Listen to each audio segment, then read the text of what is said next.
is up, ladies and gentlemen? We are back. We are live. It is the Freight Coach Podcast, the top podcast in transportation, coming to you guys every single weekday, 8:30 a.m. Pacific, 10:30 Central, to break down some industry headlines. But most importantly, you guys provide some actual insight into what you can do with all of this information.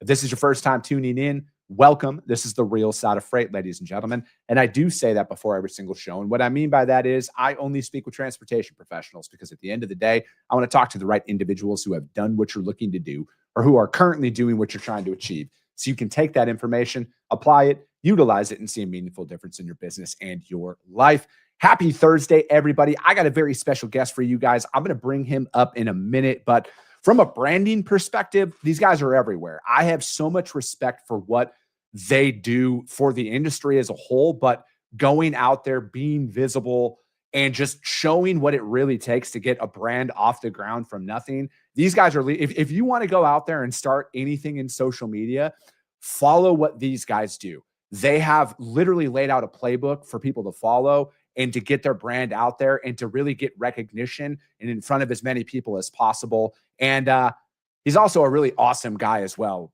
entrepreneur through and through. And I got Mr. Evan Shelley back on the show today. Evan, thank you so much for taking the time to join me. Hey man, thanks for having me.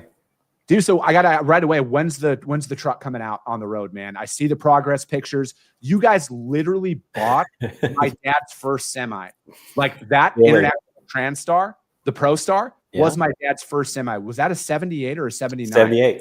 78. Yeah. My dad's first semi was a 1979 International Transtar cab over, red and white. If you ever see another one of those out there, please let me know. I want to buy it and do what you guys are doing and just recreate the truck.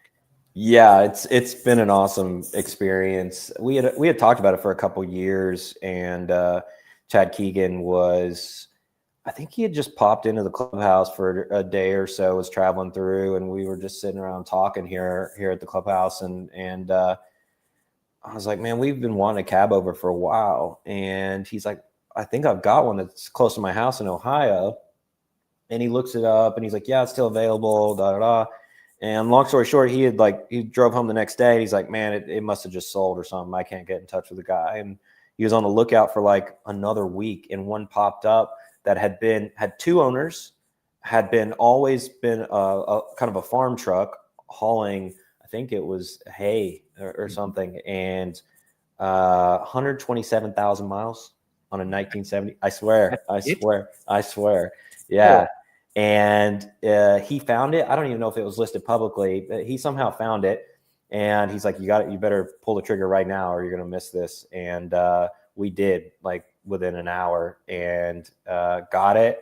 And he drove it down a couple of days later, and that's that. And he essentially lived in our warehouse in his truck while he rebuilt this truck over a 2.5 month period. Yeah, I believe so. It's been a lot of fun. It's been really cool. Dude, so what's the plan with it? Is it just gonna be a show truck? Are you guys gonna take it to mats and stuff like that? Or are you guys gonna buy a trailer and and start going around the country in it? Yeah, so a truck that age, you can't put a ton of working miles on it, or you're gonna pay dearly for that. But step one is taking it to mats in a couple weeks. We have a place for it there. It will be at mats. I think for the amount of time we had to get it together, we're very happy with it, and it'll be there for anybody that wants to see it. We'll take it to a handful of shows a year.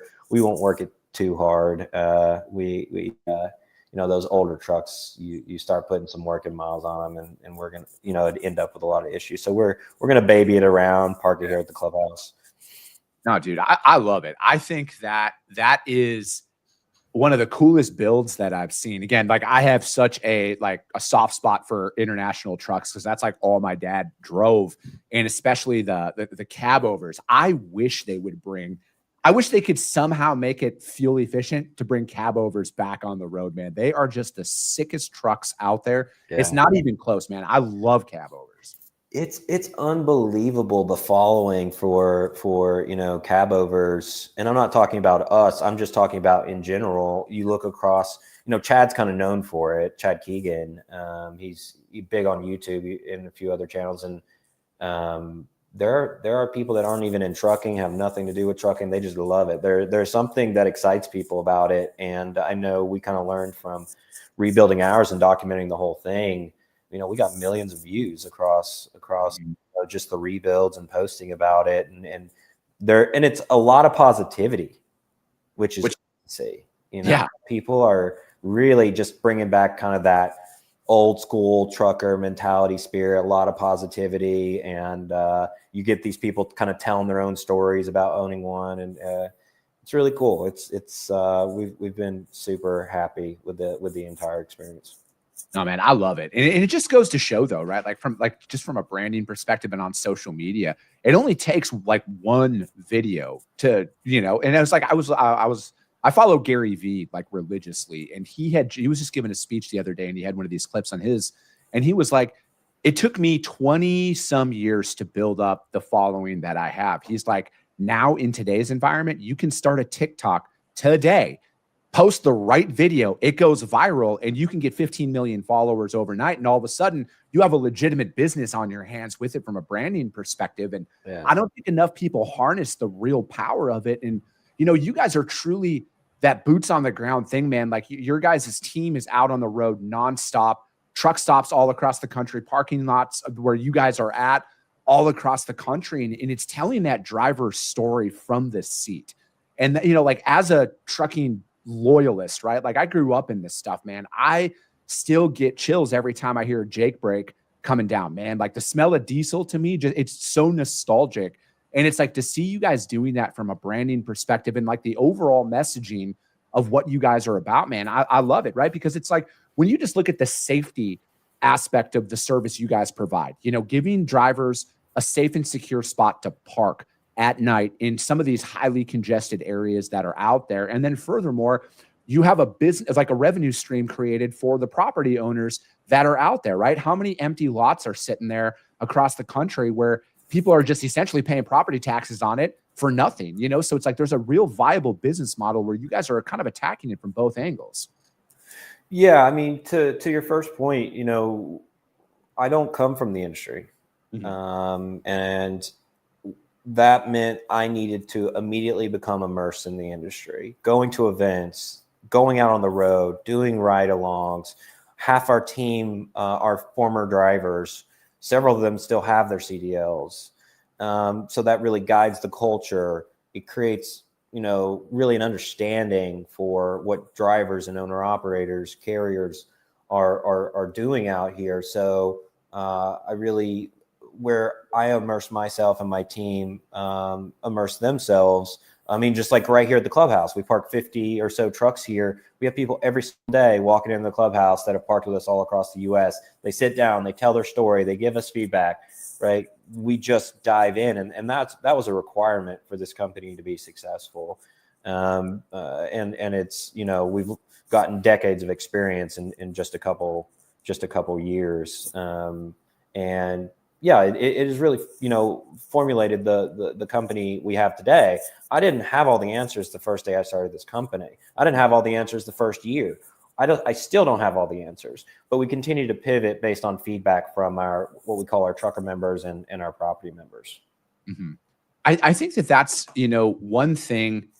I think that's a hurdle every entrepreneur. And I know this is, you know, you've been, you know, you've owned a couple of businesses prior to this. So maybe you skip this step, but like, as you know, I've just, you know, coming up on year 6 of being self-employed. And, you know, I've had a successful exit from one of the companies that I had founded, and I still currently own and operate the two, you know, on the media stuff and then my freight brokerage. And I think accepting the fact that you don't know anything and it's okay it's such a massive weight off your shoulders, because I think it'll save you a lot of early mistakes when you go in there. Because I mean, I think most people would be shocked at how many people are willing to help if you're willing to ask. And, you know, when you get people's perspectives on things, because it's like, man, there's so much knowledge in this industry in particular, right? Like what you guys are doing about having drivers come in, tell you guys the reality, because like I've never met a driver who wants to hold their tongue. They will tell you the truth. Yeah. But it's like, that's the best feedback, man. Like how many people pay focus groups hundreds of thousands of dollars or millions of dollars to get some watered down response? And you got a driver who's going to come in and be like, no, dude, this property sucked. this is why it sucked, and this is what you need to fix. As a business owner, that's what I want to know. I want to know what we're doing wrong so we can fix it. Yeah. Yeah. I mean, feedback is everything in business. And especially I think anything to do with trucking, like you said, drivers are going to tell you immediately. And that's a great thing because you just listen, then you take action on resolving whatever the concern is and at least address it. And, especially with our business, we cannot control every single scenario all the time, but we can control how we react to that scenario, how we execute on resolving that scenario immediately, right? So we have a customer care team that is constantly taking care of our trucker members when they have those edge cases. And it's, trucking and logistics is it's the Wild West out there. And so everyone's used to things not going perfectly, but what makes all the difference is how you react to those scenarios and react with immediacy, react with empathy, and take care of them, resolve that problem, and send them back on their way with a good experience and ultimately reducing whatever stress or anxiety that they have, right? So edge cases are going to happen in this industry, and that's just part of it. But we are, I would say, maniacal about taking care of every single one of our trucker members in every single situation that occurs. So with all of that being said, you guys get a lot of feedback out there, and obviously there's a bill on Capitol Hill right now, with the Truck Parking Safety Improvement Act that's out there. Do you think that this is going to be available to do enough in the timeline that most people need to get it done, right? Because I will be this is just Chris Jolly's words, bureaucracy moves extremely slow. And just because funding might be approved, do you think that it will trickle down to the local municipalities fast enough to actually get some of this stuff developed? Yeah, I mean, first and foremost, we are in support of any funding for truck parking. We think it's an obligation of us being in the business and in truck parking to support all those solutions with such a massive problem on our hands here. But if you talk about the facts of the matter is the $755 million in the Truck Parking Safety Improvement Act, although a significant amount of money, very likely will only build 7,500, maybe 10,000 truck parking spaces in a crisis where you need really north of 1 million, in our opinion. So it's a bit of a drop in the bucket. If you run that math out, you need about $68 billion by our math in taxpayer funding, which is a large percentage of the DOT's budget, which most always goes to roads and bridges, right? So if we're honest with ourselves and we consider that, although we support it as well, we need to look at other solutions, and solutions being the private sector solving it, just like every other problem the United States has ever had. The private sector comes in, figures it out, creates a solution and a value proposition that everyone wins, right? So this is America. This is what America has been built on. I look at it like this, man. So there's about what is 10,000 spots you said is what you guys need, by, give or take? Needed, we believe, is north of 1 million per our research. If you ask, I believe the ATA says 600,000, but it's a lot. It's a lot. But those are already probably available in some capacity, right? Like it's just more about getting the private sector who has the property with, because I mean, dude, I look at out here in off the I-10, right? Just here in Phoenix, and like what is available. Like there's so many vacant lots that are out there that are developed that, they might be gravel lots. How many people are sitting on property right now that they don't even realize that, hey, I could slap a fence with a gate code around this property, maybe do some landscaping work on there to make it drivable in and off. And they have a viable revenue stream or a business on their hands that they're just kind of sitting on right now. It's already zoned. Yeah. So we believe there's hundreds of thousands of locations like that, if not 1 million especially when you consider, warehouses, trucking companies, et cetera. We think there's a ton out there. And then on top of that, so we think there is enough space. We think there's millions of truck parking spaces already out there that can cover really the issue. And then on top of that, there are spaces that kind of are in that gray line from a zoning standpoint that, local municipalities absolutely overregulate, come in and say, you can't park here beside this RV and this boat. You can't, or we're going to shut this place down. You go park on the on-ramp or off-ramp. That's fine. But parking beside the RV and boat on this commercial space, that's unacceptable, right? So you have that issue as well. And then on top of that, there are, truck stops out there actively wanting to build more spaces, a lot of which would be free, and local municipalities bash that down too, right? So we think the spaces out there that exist today, which is the truck parking club model, we think there's spaces out there that can be built, which is more of a truck stop rest area model, that the private sector can solve. But you've got all these forces pushing back against it. It's not really a capital issue as much as it is an overregulation of zoning by local municipalities, that because we have over 4,500 locations, we see it every day, where locations that have been parking trucks for years, code enforcement shows up and says, yeah, we don't like that. We found this code, this 1978 zoning code that says that you can't park a truck here, that's been ignored, and we magically found it in the code book. We're going to shut this place down. Then all those trucks go to the on ramps and off ramps, shoulders, unsafe places, and somehow that's okay. It's a very odd scenario. No, it is, right? Because it's like, I mean, I'm the last person to advocate for more government at all, and it's like what you're describing right here is like, I think why I don't want so much of it, right? Because it's like, why do we need all of this stuff out there? And it's like, you're literally taking a truck and you're putting it on a public roadway as opposed to a private location that is off the beaten path. That, so it's like, I don't understand the logic behind it. That's probably why I'm not in politics, right? Because like logically, but it's like, I look at a lot of this stuff, man, there's a lot of growth potential that comes along with this, because I think, like, from my perspective, it's like, you got to get out there and advocate at the local government level, because I mean, again, I'm going to speak for Phoenix alone because I live here. There is so much new development that is going on out there. It's a vast wasteland of nothingness outside of the Phoenix metro. And it's like, to be able to build out that infrastructure, I think we have to look at that now is where, you brought up the 70s and stuff like that from a law perspective. The infrastructure of our country is exponentially different, right? Just like there's a lot of laws on the books right now in regards to trucking that were written in the 70s and the 80s, that the industry is not the same. So it's like, I think that's almost where we have to go out and start advocating from a policy perspective is it's like, hey guys, this isn't the way it's done anymore. And we have to set it up for the future to actually attack this stuff.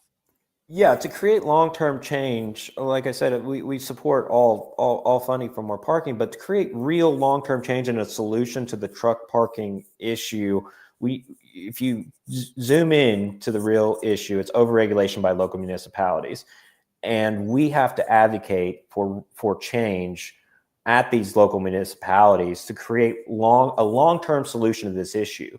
You can't just keep throwing $1 billion at it every couple years. That's not going to fix the issue. I wish it would. That would be great, but that's not the reality we're living in today. We think there's a need for a tops-down approach from the administration, the USDOT, the FMCSA. We think there's a need there. We think there's a need from all the associations to talk about the need for real change at the local municipality level. And I think that tops-down approach, where everyone's talking about really changing the ethos around kind of this overregulation, this NIMBY, not in my backyard, will start to create real change across the U.S., which fundamentally I think will affect local municipalities. Everyone needs to start asking, why are these trucks parked on the side of the road? And once that starts to happen, I think you'll really change the way that the United States looks at drivers. I mean, this administration is saying they want to be the administration that fixes trucking. And this truck parking issue is squarely in the middle of that, and they see that. And I think you'll see some real movement around truck parking and creating long-term solutions here, not just throwing $1 billion at it, but saying, hey, we see the fundamental issue. All these municipalities are saying, you can't park on this completely suitable lot. Go out there on that on-ramp, that off-ramp, that shoulder, because that's not our problem anymore, right? And because we need to get reelected next election cycle. So we're going to let NIMBY overtake common sense. We want our package delivered in 2 hours, but we don't want truck parking near us, right? So I think once the administration, DOT, FMCSA really, and the associations really continue to start talking about this issue, which we fundamentally think is going to be the real change. I believe this is something that can, between, truck parking club, the truck stops, rest area, truck parking operator type models, I think you can see a massive change in just a handful of years, where you look back in 5 years from now and say, wow, you remember when all these trucks were parked on the on-ramps and off-ramps and shoulders? I rarely see one anymore. Yeah. I rarely see it. I think that's not so far down the road if we approach it from a common sense approach and really push back on overregulation by local municipalities. I'm right there with you. I look at where, not to make this about cargo theft, but I look at where some of these hot button issues are that, again, I think the current administration is shining as much of a light compared to like the last 5 administrations. And I'm including Trump's first administration in that one, right? Like we're at a point in time where it's getting the attention that it deserves. And I look at a lot of the other things, like if we're looking at theft alone and how many hundreds of millions, if not billions of dollars is stolen every single year, what does that direct correlation have? We want to talk about roadway safety. They want to talk about ELP. They want to talk about non-domiciled CDL. They want to talk about all this stuff. Not saying that there's a direct correlation between a non-domiciled CDL but the ability to park a truck. But I'm just looking at it here is if we want to clean up the roadways, if safety is a priority, you're telling me a truck on an on-ramp parked is safer there than in a secure lot off the beaten path. I think, and you might have this information, Evan, I'm not sure. How many traffic-related deaths or accidents are a car coming off the freeway at night, not seeing a truck, smashes into the undercarriage of a trailer and gets killed? Yeah, so there's hundreds of those deaths a year. I think it's in the last stat that came out was 457 deaths annually, I believe is the last one I saw, just from on-ramp, off-ramp, shoulder fatalities. I know a recent one that got some publicity was in Baltimore. A garbage truck hit a tractor trailer parked on the on-ramp, and it shut down half of Baltimore for like a day. And so hundreds of deaths a year due to this, fatalities, and tens of thousands of injuries a year. So there's these light collisions that happen and ends up in some type of injuries due to shoulder, on-ramp, off-ramp parking. It's just completely unacceptable. And I do think the administration and the DOT and the FMCSA are going to push back on this stuff, because it ties in. It's one of the key issues with trucking, and they're clearly very focused on cleaning up trucking from a compliance standpoint. And I think this is going to be one of the next things that they really dial in on. No, I agree. And I look at it with the FMCSA as well, and what they're doing, because like obviously they're purging ELD providers that are out there. They're getting rid of a lot of that stuff. And it's like, from a tech perspective, kind of shifted a little bit. How much less would a driver want to push it if they knew that there was a secure area within 5 miles instead of 50 miles and stuff like that? They're feeling tired, but they're like, I got to push through because I'm in rural Nevada and there's not another spot, truck stop for 50 miles, where it's like, this is where technology and a lot of things can start to improve that driver experience, right? I don't know if there's a thing where even if you guys are integrated with ELD or on your app and stuff like that, where it's like, boom, there's a truck parking location 3 miles away. Why are you going to risk it? Like, I'm a firm believer there is no truckload that's worth a human life. So it's like, we should be looking at integrations and technology in regards to what the FMCSA and the DOT is doing here to bring more spots to light. So it's like, if these guys are feeling tired, get them off the road, have them shut down, let them know that there's an area where they can go. Absolutely. Yeah. We have some relationships that are in the works, and we're integrated with Trimble and Platform Science that all have a lot of workflows that can trigger essentially, let's say you're below an hour, you're below 30 minutes on your time. Hey, here's your options. Here's your suitable parking options, because, those,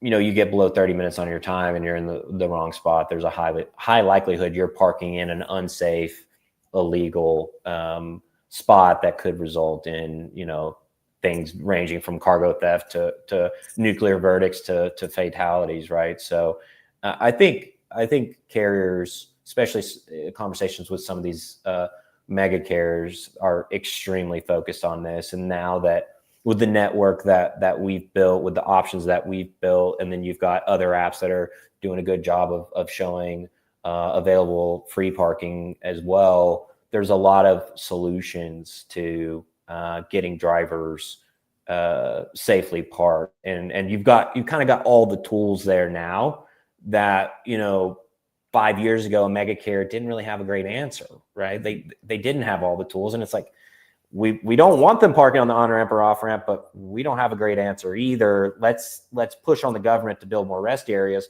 which was kind of the only path you had. But now we sit here today with a company like Truck Parking Club with 70,000 spaces, and you've got, push for taxpayer dollars as well. And then you've got, truck stops that have tens of thousands of their own spaces. Some of them have reservable parking. You're starting to get a lot more options to give, that company driver solutions that they didn't have just a couple years ago. So from the conversations we're having with kind of those higher, more enterprise mega carriers, they're talking about it a lot. And then some of these smaller companies are already they're just taking care of it. Like, they're paying for their drivers parking. They're finding those solutions. They're putting Truck Parking Club, on their tablets to make sure that when they do get in those scenarios, they have every opportunity possible to park safely and park legally. Corey Buchan has a question. He says, do you think that they can expand rest areas that are already in place? Well, I think any taxpayer funding is going to consider, I think a couple $100 million got passed in the last few weeks. And I believe they'll consider existing rest areas and expanding those. And they'll consider new rest areas. And there might, I'm not speaking on this $200 million, but I know there's always a consideration on public-private partnerships as well.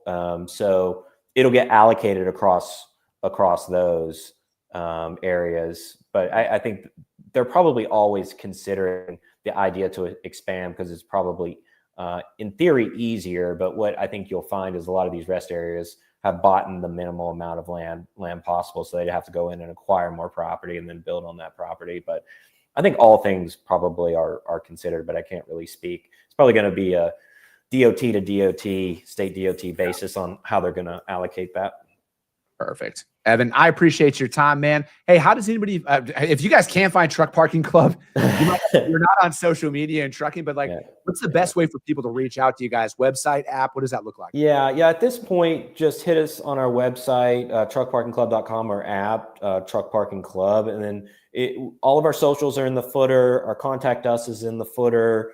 Go and choose whichever social you're on most and interact with us on there if you want. Leave us a message on the contact us form. Add your property, click become a property member, add your property. That's really everything you need is really on the website at this point. So check us out on there. Perfect. Evan, I appreciate your time. That's going to be it for today, ladies and gentlemen. If you guys can't find Truck Parking Club out there for whatever reason, I will help you. So reach out to me. I'll put you guys in contact with them if you can't find them. But that's going to be it for today, ladies and gentlemen. As always, if you got value in what you heard and you're not subscribed, subscribe to the show, you guys. And if you're feeling ambitious, rank it on iTunes and Spotify, because if you see value, your network's going to see it as well. I appreciate you guys. I love you guys. And we'll be talking to you soon. Came back with a bang. Window down, yelling out money, anything. Hey, ooh, got the foot on the gas. Pedal to the metal when I'm getting get